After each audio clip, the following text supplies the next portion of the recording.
Un jeune homme de 14 ans aux États-Unis tira et assassina un autre jeune homme dans le quartier sans aucune raison valable, juste pour prouver sa supériorité à son gang. Il fut arrêté, jugé avant d'être condamné. Tout le quartier était choqué.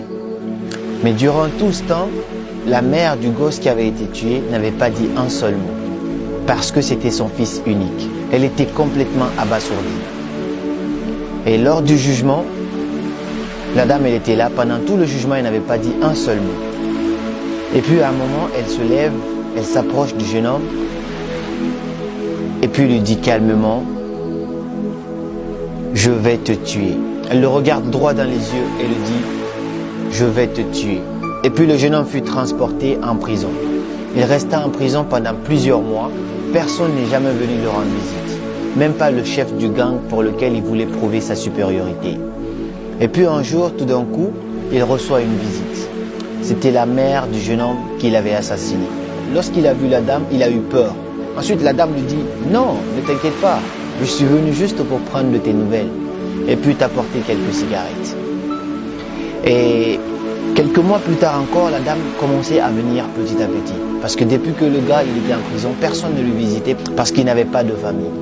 Et la dame commençait à venir régulièrement. À chaque fois qu'elle venait, elle lui apportait des petits cadeaux, des cigarettes, essayant de comprendre la mentalité du jeune homme qui a tué son seul et unique fils. Et puis, quelques années plus tard, le jeune homme avait 18 ans.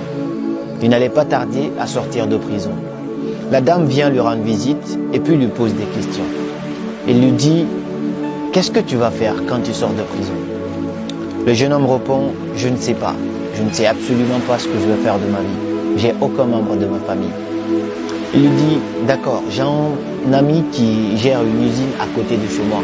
Est-ce que ça te dirait que je te trouve un emploi là, que tu travailles là ?» Le jeune homme dit, « Oui, je veux bien. » Ensuite, il lui dit, « Mais où tu vas habiter ?» Le jeune homme dit, « Je ne sais pas, je n'ai aucune idée. Je n'ai pas de famille. J'ai personne. » Il lui dit, « J'ai un petit espace chez moi, j'ai une petite chambre chez moi. Est-ce que tu veux habiter là-bas également ?» Le jeune homme accepte ça aussi, il dit oui. Et puis les années passées, le jeune homme habitait maintenant chez la dame, il travaillait, il avait commencé à avoir une situation stable et beaucoup plus équilibrée.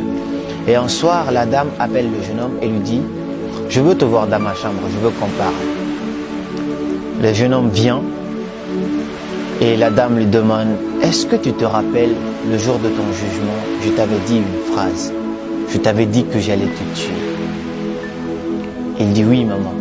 Je me rappelle. Je ne vais jamais oublier ce jour. » Il dit, « Bien. Alors je l'ai fait. » Il dit, « Je ne voulais plus jamais revoir ce jeune homme qui a tué mon fils, mon unique fils. Je ne voulais pas voir cette personne horrible sur cette terre à nouveau. Et donc j'ai décidé d'en finir avec cette personne. Tu n'es plus cette personne. Si j'ai investi en toi durant tout ce temps, c'est pour faire de toi une meilleure personne. Pour ne plus jamais revoir cette personne horrible qui m'a pris mon seul et unique fils. » Ensuite, la dame lui dit, « Maintenant, je vis seule ici, j'ai plus personne.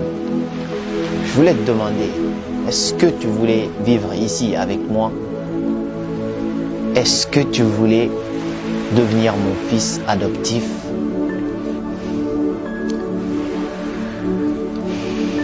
Le jeune homme lui dit, « Oui.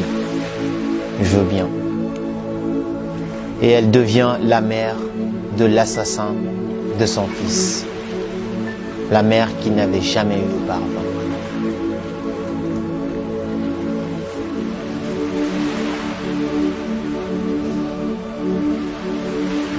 Je ne sais pas c'est quoi la morale de cette histoire. Peu importe l'interprétation que tu donneras à cette histoire, j'espère qu'elle t'a touché et qu'elle t'a appris quelque chose. Merci.